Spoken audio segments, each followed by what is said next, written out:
covenant is the solemn and enduring commitment made between God and human beings to be in a fruitful and a creative relationship. When Christians speak about a relationship with God, we invoke the language and images of covenant. To express the relationship, we might say, God is my Father, or Jesus is my friend, or I am God's child. These are expressions which invoke commitment and loyalty.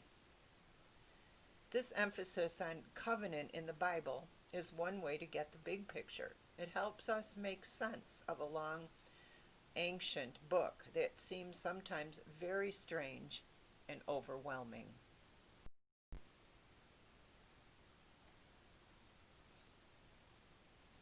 The Christian Bible is actually a library of 66 interrelated books.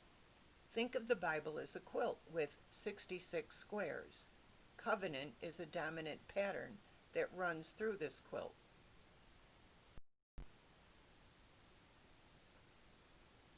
In the Torah, which are the books of Genesis through Deuteronomy, God's relationship with God's people is grounded in a series of covenants. Torah is the instruction or the teaching, also called the law. It maintains the relationship between God's word, or the expectations that are established by God, and God's faithful or loyal people. The Torah shows that what we put in our mouths and consume with our minds will affect our well-being. It affects the health of our relationship with God and our relationships with others.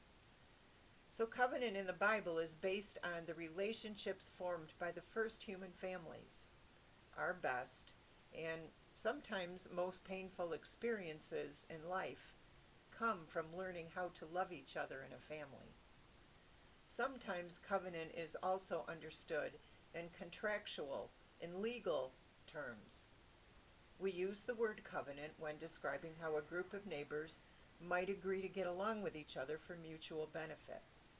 This sort of neighborhood agreement goes back to ancient times, when a tribal leader or the ruler would cut a covenant with a neighboring tribe.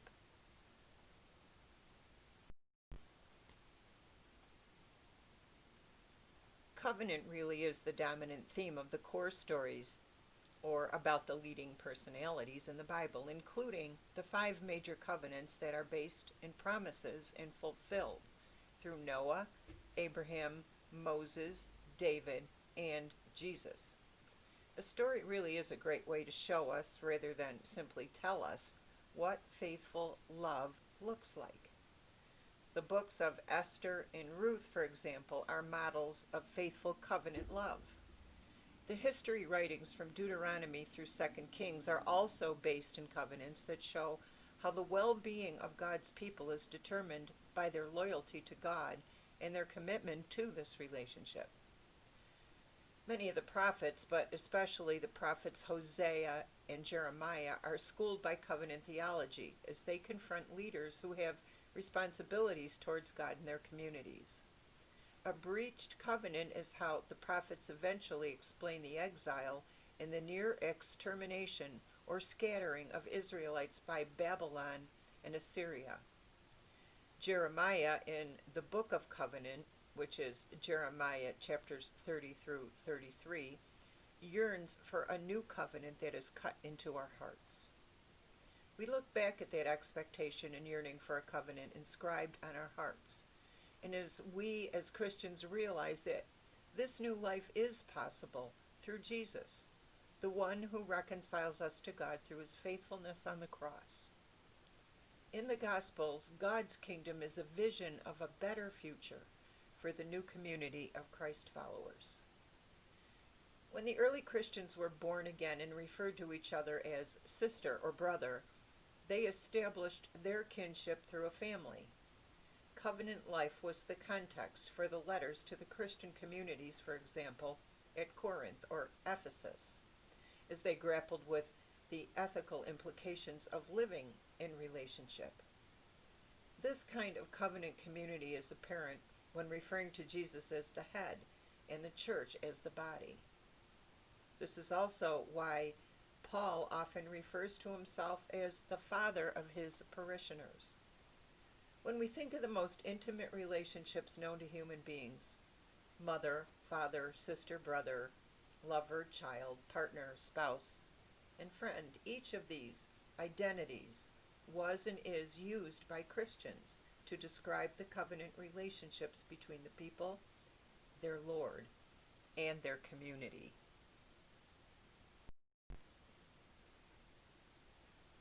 The Christian and Jewish communities consider the first 5 books of the Bible as a separate portion of Scripture.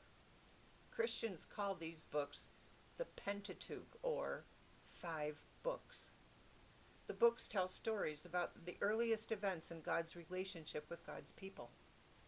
Jews call these books the Torah, which the Common English Bible translates as instruction. Beginning with the King James Version, however, Torah was often translated as the law. By calling these books the Torah, our attention is then focused on the great covenant God made with the Israelites at Mount Sinai, described in the book of Exodus, Leviticus, Numbers, and Deuteronomy. The Torah presents the instructions or teaching for worshiping God and living in a covenant community.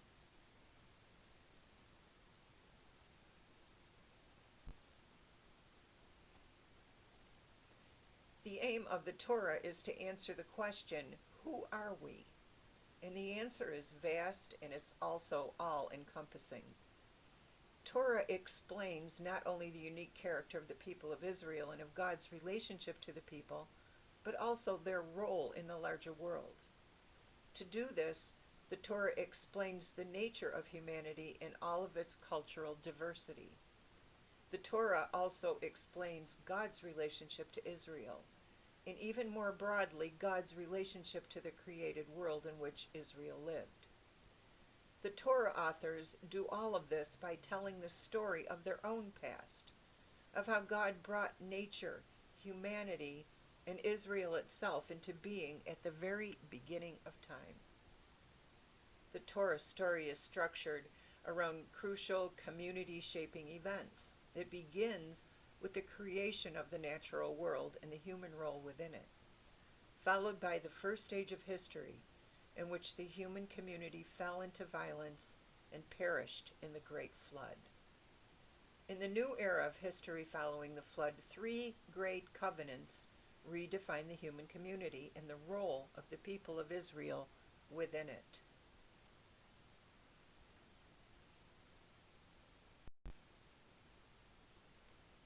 The first is God's covenant with Noah, humanity, and all living things, found in Genesis chapter 9, verses 1 through 17.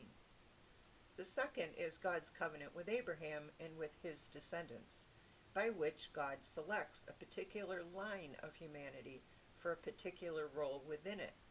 And you can find that story in Genesis chapter 15 and chapter 17. And the third is God's covenant with Israel itself, the descendants of Jacob's 12 sons at Mount Sinai. And you can find that in Exodus 19, 24, and 31, where the great body of instructions that would define Israel as a community were collected and recorded.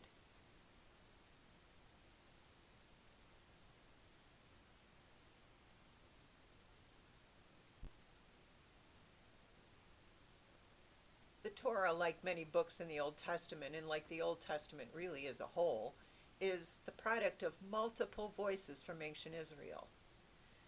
Jewish and Christian tradition eventually came to regard the entire Pentateuch, or the first 5 books of the Bible, as transcribed by a single individual, Moses.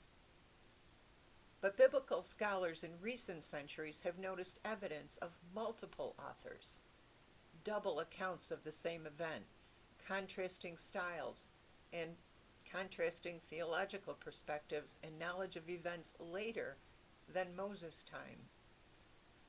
The liveliest stories in Genesis, Exodus, and Numbers come from the Torah's 2 earliest authors, who both lived during the Israelite monarchy. The Yahwist, so named because he used God's personal name, Yahweh. And the Elohist, so named because he used the common word for God, Elohim. The third contributor, a priestly writer, added his own traditions to the Yahwist and Elohist stories and organized them around God's three great covenants with Noah, Abraham, and Israel. He also contributed most of the expectations and instructions related to the Sinai covenant in Exodus, Leviticus, and the book of Numbers. But there's a fourth contributor. In his work, the book of Deuteronomy was included in the Torah because it provided another record of the Sinai covenant. But based on his style, theology, his vocabulary, we can tell that it was originally intended as the introduction to the historical books Joshua through 2 Kings that follow it.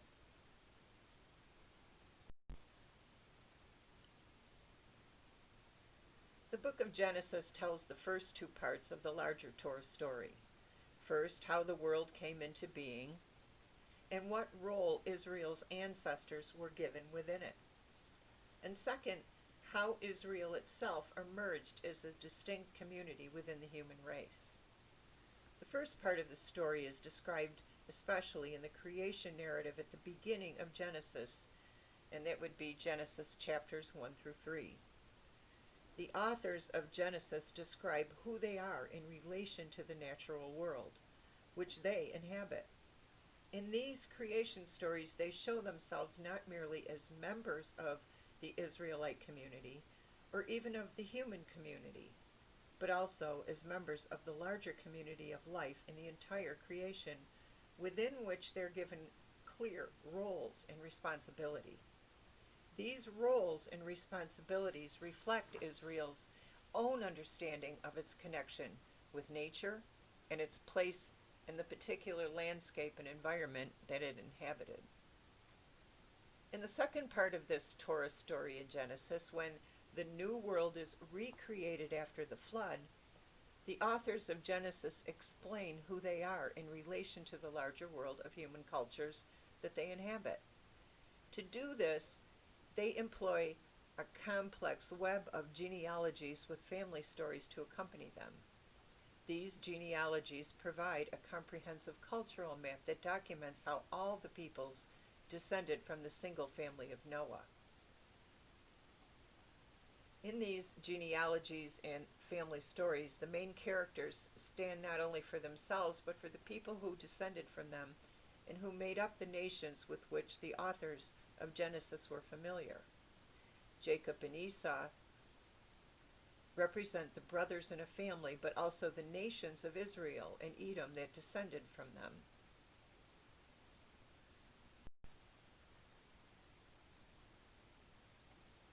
Well, the Bible begins its account of who Israel was as God's people by describing who they are, or who they were, in relation to their environment, the world of nature that surrounded and sustains them. By starting their story at the creation of the world, these biblical authors affirm that the first and most basic community of life is the entire natural world. Genesis actually preserves two traditions about the world's beginnings and Israel's place within it, and both of these traditions view the world from Israel's ancient understanding of the world and their particular geographical location within it, not from the new knowledge of the cosmos gained by modern science. The first creation tradition, which probably comes from the priestly writer in Genesis chapter 1, verses 1 through 2 and verse 4a, describes creation in what we remember as 7 days. This description establishes the Sabbath on the seventh day as part of the world's own rhythms and orders. It's written in a very orderly style that may have been intended for reading, perhaps in a worship setting. It gives humans a high role in creation. We are made in God's own image and commissioned to take charge of the animal world. The second creation tradition found in Genesis chapter 2, verses 4b through chapter 3, verse 24, is probably from the Yahwist, who uses the divine name Yahweh, describes creation in a small local garden. It's more earthy and is written in a more informal, story-like style. And it gives humans a much more modest role in creation. They're made out of the earth's topsoil and commissioned to farm or serve the fertile land from which they were created.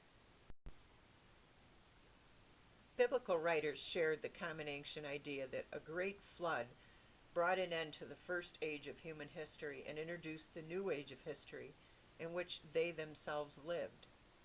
In these ancient stories, something went wrong in the first age that required starting over. Humanity had become violent and corrupt. So God selected Noah, the moral and exemplary man of his time, together with his family and a pair from each species of animal, to survive the flood and begin the world anew. God begins the new world by establishing a covenant relationship with all living things. The covenant offers them life, protection, and a relationship with God for all time. Included in this first covenant are the entire human race descended from Noah's family and all of the living things who survived the flood. The story of the city of Babel, which follows in Genesis chapter 11, verses 1 through 9, explains how the human members of God's first covenant became culturally diverse, even though they descended from a single family and wished to preserve a single culture. Because some readers have misread the story of Babel as a story of human pride and God's punishment for it, they have claimed that God rejected God's covenant relationship with the human race in order to make a covenant with Abraham alone.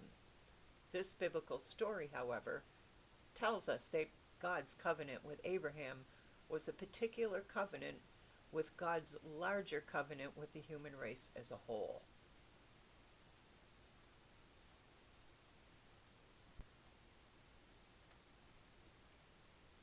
Well, God's covenant with Abraham is the Bible's second covenant, preserved by the Yahwist in Genesis 15 and the priestly writer in Genesis 17. It shows that within God's larger covenant with all of humanity and all living things, Genesis chapter 9, verses 1 through 17, that God established a particular kind of relationship with this line of Noah's descendants. This relationship is one that will define the people of Israel as a unique community within the human race as a whole. That community will be established as a nation among other ancient nations with a flourishing population and a land to sustain them. This model of a community and covenant relationship with God is based in kinship, in culture, and in politics. It mirrors the religious life and practices of its time and place, when culture, politics, and religion were a single integrated system.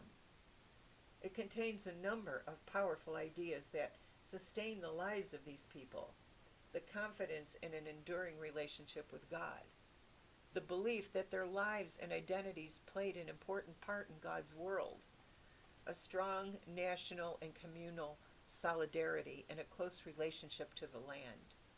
At the same time, this model of community is packaged with specific cultural, ethnic, patriarchal, and political aspects that contemporary Christians may no longer wish to define in their own communities.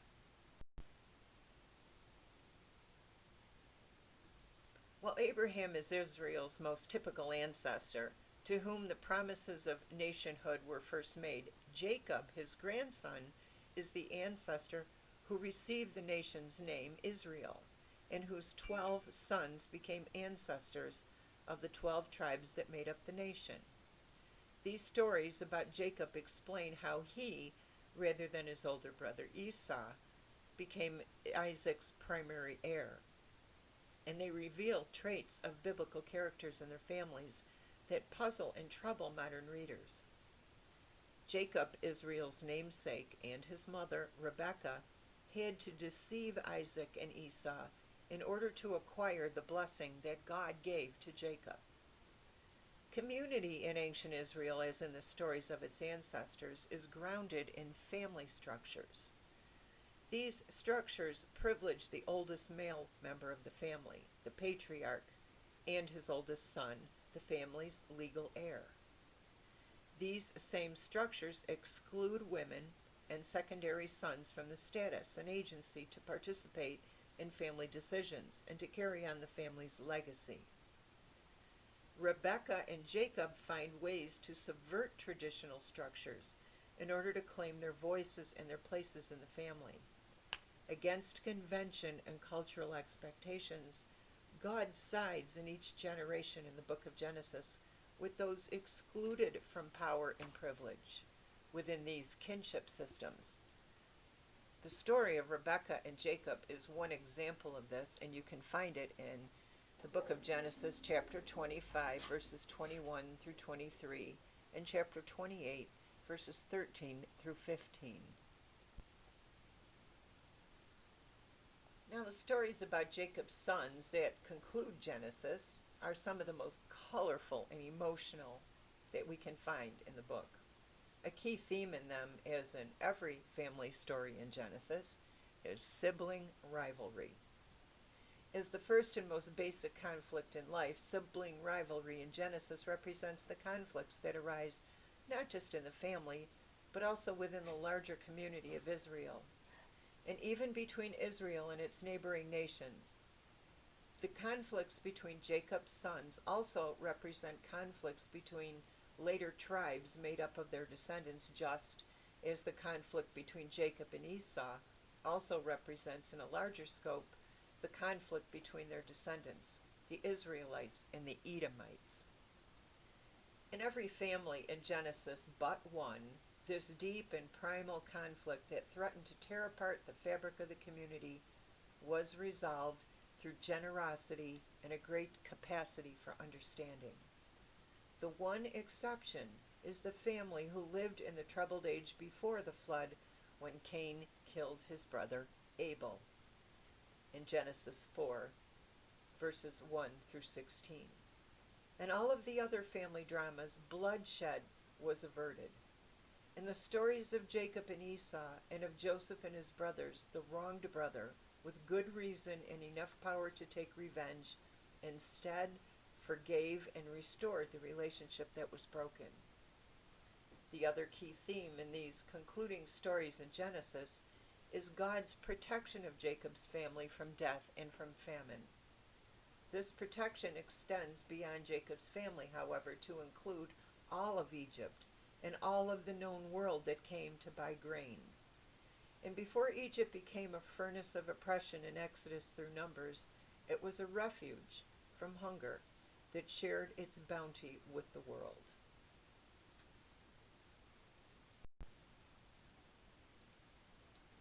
At the beginning of the new world, following the flood, God makes the covenant that becomes the foundation for the Torah covenants that follow.